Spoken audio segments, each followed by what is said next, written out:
Bonjour à toutes et à tous. Aujourd'hui vient d'être nommé le gouvernement de François Bayrou et il y a énormément de choses à dire, beaucoup de choses intéressantes. Et donc, je vais essayer de revenir sur tous les points importants et toutes les conclusions que l'on peut tirer de cette nomination, que ce soit lié à Emmanuel Macron, lié à François Bayrou et à chaque personnage politique placé dans ce gouvernement. Alors tout d'abord, je commencerai par le contexte global pour essayer d'expliquer un petit peu comment François Bayrou a pu parvenir à ces nominations et donc à construire ce gouvernement. Comme vous le savez, il y a eu énormément de discussions entre François Bayrou et les partis du centre, c'est-à-dire des Républicains jusqu'au Parti socialiste. Il a donc exclu la France insoumise et le Rassemblement national. Malheureusement, cette stratégie a échoué. Elle a échoué pour deux raisons. Premièrement, les Républicains n'ont pas ajouté de nouvelles personnes dans ce gouvernement, parce qu'elles craignent que ce gouvernement ne passe même pas janvier. Et le Parti socialiste non plus, puisque le Parti socialiste demandait, afin de participer à ce gouvernement, que l'on revienne sur la réforme des retraites.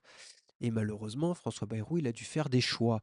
Et le premier choix, c'est de conserver Bruno Retailleau au ministère de l'Intérieur, parce que Monsieur Retailleau, c'est la passerelle entre le centre et la droite, voire le centre et le Rassemblement national, surtout à ce poste de ministre de l'Intérieur. Et donc, il fallait choisir entre Bruno Retailleau et les demandes du Parti socialiste, parce que M. Retailleau avait annoncé qu'il ne participerait pas à un gouvernement qui revient sur la réforme des retraites. Et donc, François Bayrou a fait un choix. La deuxième conclusion à tirer de ce gouvernement, c'est que personne ne veut être dans ce gouvernement. Lorsque vous êtes Premier ministre et que vous allez chercher Gérald Darmanin écarté du gouvernement il y a moins de 3 mois, Elisabeth Borne écartée du gouvernement il y a moins de 3 mois, Manuel Valls.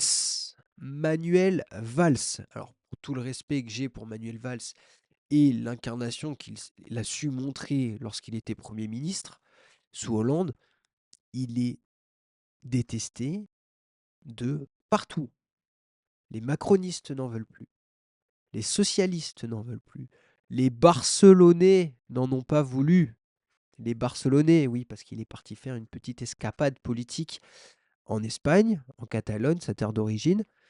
Et donc, lorsque l'on va chercher Manuel Valls, alors, qui est une personnalité politique de haut rang, grande qualité, il sait incarner des idées, il a les épaules larges, il a la crédibilité pour être au gouvernement, sans aucun doute. Mais c'est vraiment qu'il n'y a personne qui veut y aller. Personne. Et c'est assez dingue, mais pas surprenant. Mais pas surprenant, parce que, et là c'est le point le plus important de la situation politique dans laquelle on est, personne ne veut se mouiller. Ni le gouvernement, ni Emmanuel Macron, ni François Bayrou, ni les autres partis politiques. Parce que il y a une chose qui est très simple. François Bayrou, il a une solution évidente pour passer ce blocage. C'est abandonner sa politique du centre et faire une politique soit de centre-gauche, et donc il ramasse le Parti socialiste, LFI, et il essaye de faire une majorité avec ça, soit il fait une politique de centre-droit, et là, il va rafler les Républicains et le Rassemblement national, et il essaye de composer une majorité à l'Assemblée nationale. Alors, pourquoi n'accepte-t-il pas de se résoudre à ça? Ben parce que Emmanuel Macron ne veut pas.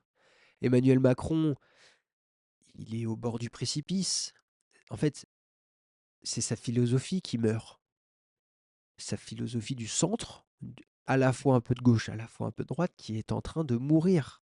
Si cette idéologie meurt, les prochaines élections, qu'elles soient législatives ou qu'elles soient présidentielles, c'est un face-à-face, Rassemblement national, LFI. Extrême droite, extrême gauche. J'en parlais dans une petite vidéo, c'est le prochain point. Cette nomination du gouvernement, c'est un peu les Avengers.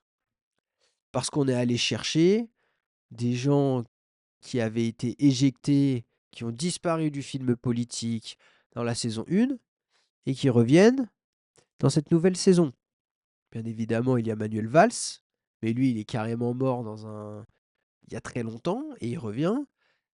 Mais je parle bien évidemment d'Elisabeth Borne et de Gérald Darmanin. Alors, Elisabeth Borne, ancienne première ministre qui revient à l'éducation, bon, elle n'a pas su insuffler une grande détermination, un grand changement dans l'éducation de notre jeunesse lorsqu'elle a été première ministre. Je ne sais pas si elle arrivera à le faire en étant ministre de l'Éducation. Et puis Gérald Darmanin, ancien ministre de l'Intérieur, et qui revient garde des Sceaux, à la justice. La première conclusion qu'on peut faire de ces retours, c'est que personne ne voulait être au gouvernement. C'est un nouvel indice, nouvelle étape. Mais lorsqu'on se met dans la tête de François Bayrou, et puis même lorsqu'on se met dans la tête de Gérald Darmanin et d'Elisabeth Borne, quel est l'intérêt de ce retour? La première probabilité, c'est que François Bayrou croit réellement dans le succès de ce gouvernement.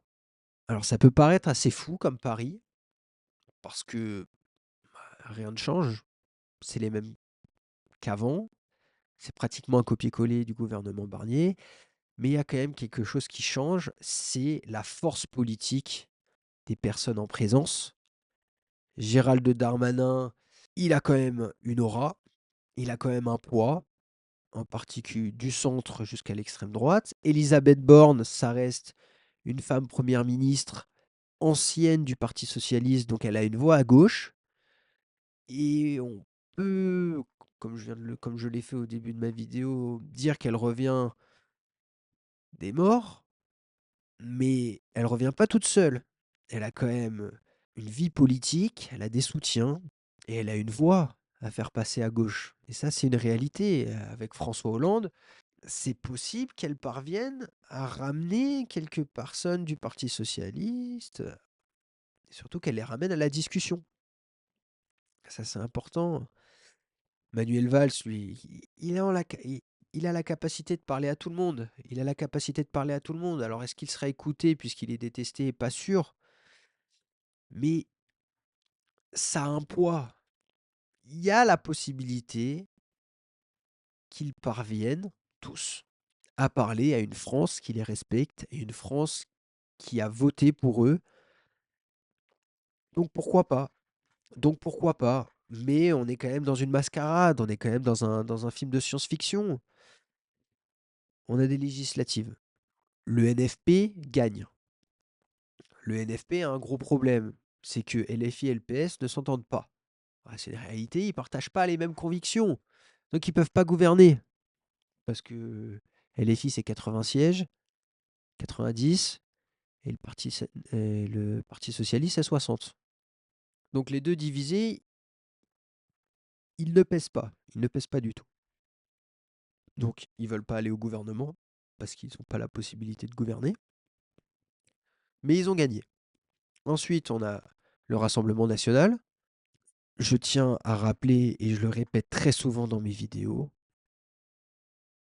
si on continue, si les politiques, les opposants au Rassemblement national continuent d'essayer de battre le Rassemblement national avec des alliances, avec des magouilles, et en le mettant en dehors de la Ve République, en dehors de ce qu'est un parti républicain, ils ne vaincront jamais le Rassemblement national. Jamais. Jamais. Et pire encore, il renforce la structure électorale du Rassemblement national et le Rassemblement national a juste à aller grappiller à juste autour d'eux, voilà, des voix en plus, comme ci, comme ça. Et la réalité, c'est que si ça continue comme ça, en 2027, ils vont écraser tout le monde. Quand même, je vous rappelle, Marine Le Pen, en intention de vote pour 2027, c'est 34%. 34%.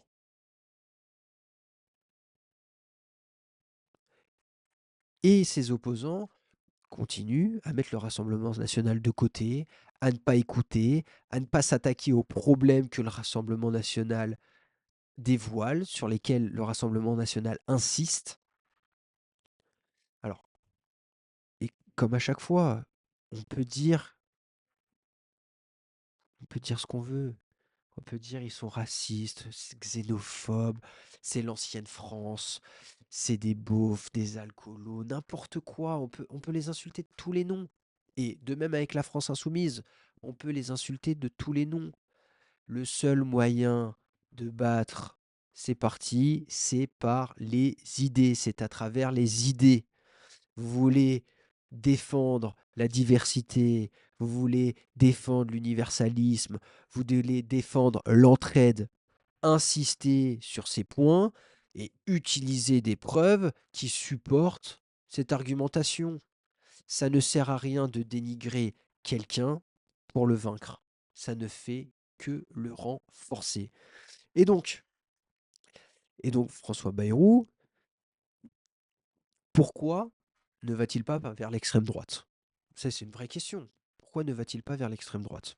Le premier politique qui ira vers l'extrême droite, ça sera, ça sera le traître pour les autres. Ça sera le collaborateur. Pour de vrai, hein. Et donc, on va pas demander à quelqu'un qui est en fin de carrière de faire ça. Il s'en moque, lui. Il est Premier ministre. Il a encore évolué dans sa carrière alors que ça fait 40 ans qu'il est là. Donc il va pas faire ça. Et vous pouvez demander à n'importe qui. Personne le fera. Parce qu'ils ne veulent pas se cramer individuellement. Ils ne veulent pas prendre de risques. Zéro. Pourquoi? Parce qu'ils sont peinards. Et il y a un sujet qu'on peut ramener sur la table. Encore un changement de gouvernement. Encore des nouveaux ministres. Encore des nouvelles retraites de ministres qui vont tomber tous les mois pour de nouvelles personnes. Ça aussi, ça coûte cher. Alors, je ne sais pas exactement s'il faut rester un certain temps ministre pour obtenir ces avantages sur la retraite. Mais si c'est le cas, bah là, en ce moment, c'est Noël. On offre des postes, on fait des cadeaux, paf, retraite. Argent tous les mois jusqu'à la fin de ta vie. Ça aussi, ça va être un sujet. Ça aussi, c'est un sujet. Et là où je veux en venir, c'est que les politiques s'en moquent.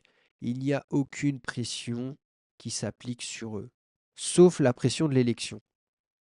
Sauf la pression de l'élection. Mais on n'en a pas beaucoup des élections. On n'en a pas beaucoup. On a les législatives, on a les européennes et on a les présidentielles à l'échelle nationale. Et il y a les sénatoriales aussi. Il va falloir changer les règles. Il va falloir changer les règles, un jour ou l'autre. C'est la dernière conclusion de cette annonce du gouvernement. C'est qu'il va falloir changer les règles. C'est pas possible de se plaindre autant, ce n'est pas possible de ne pas respecter les urnes ainsi, et ce n'est pas possible de recommencer éternellement le même schéma. C'est pas possible. On est dans le même schéma. Le gouvernement Barnier et le gouvernement Bayrou, c'est du copier-coller. C'est presque du copier-coller. Il n'y a rien qui change. Et même à un moment, on a eu l'espoir que la situation politique, les rapports de force étaient en train de changer parce que le Parti socialiste et Europe Écologie Les Verts étaient en train de discuter pour un accord de non-censure. Ça aurait pu mettre fin au blocage, mais même ça, ils n'y parviennent pas. Même ça. Jordan Bardella a réagi. heu, à ce gouvernement et sa première phrase, c'est: «Le ridu heureusement que le ridicule ne tue pas». Alors déjà, cette phrase, elle aurait pu sortir de n'importe quelle bouche de l'opposition, que ça soit très à gauche, très à droite ou légèrement à gauche, légèrement à droite. Tout le monde aurait pu la sortir. Mathilde Panot a dit que l'avenir de ce gouvernement, c'était la censure. Bon, voilà, on est typiquement dans du Macron. On n'écoute personne. On ne veut pas faire plaisir à la gauche, on ne veut pas faire plaisir à la droite.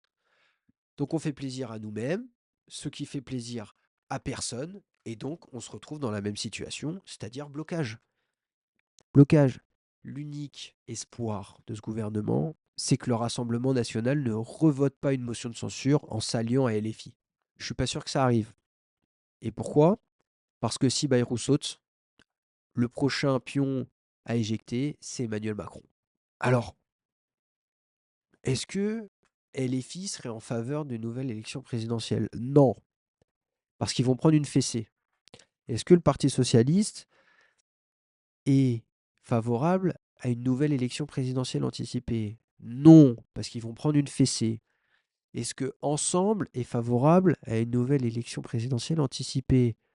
Non, parce qu'ils vont prendre une fessée. Est-ce que les LR, je suis désolé, hein, mais de même, est-ce que le Rassemblement national est en faveur d'une élection présidentielle anticipée? Peut-être que oui, peut-être que non. En tout cas, ce sont les mieux placés. Les mieux placés. Et c'est pas avec une campagne précipitée qu'on va combattre le Rassemblement national, pour ceux qui veulent le combattre, par les idées. Parce que lorsqu'on a peu de temps, c'est très difficile d'affronter les idées d'un parti d'extrême droite comme d'extrême gauche. Annonce du gouvernement Bayrou, c'est le spectacle, c'est du théâtre, c'est pas trop, rien n'a changé, mais c'est des personnes différentes. Rendez-vous en janvier. Mais, mais cette situation est pas tenable. Il va falloir renouveler les institutions, ça c'est une certitude. Il va falloir renouveler les personnes qui font le monde politique aujourd'hui. Il va falloir renouveler la philosophie, le mindset des politiques, parce qu'ils ne sont pas dans l'exemplarité, que ce soit à travers leur comportement, que ce soit à travers les idées qu'ils développent, que ce soit à travers leur méthodologie. Voilà, il y a un gros problème politique en France, il va falloir le régler. Donc à voir, rendez-vous en janvier. Allez, j'espère que ça vous aura plu. N'oubliez pas, je suis disponible sur Instagram, sur TikTok. Toutes les chaînes ont le même nom, Néopolis-LM. N'hésitez pas à partager cette vidéo, n'hésitez pas à commenter, n'hésitez pas à me renvoyer en DM vos avis, vos réactions, vos conseils aussi, vos critiques, c'est toujours ultra important. Et je vous dis à très vite. Ciao.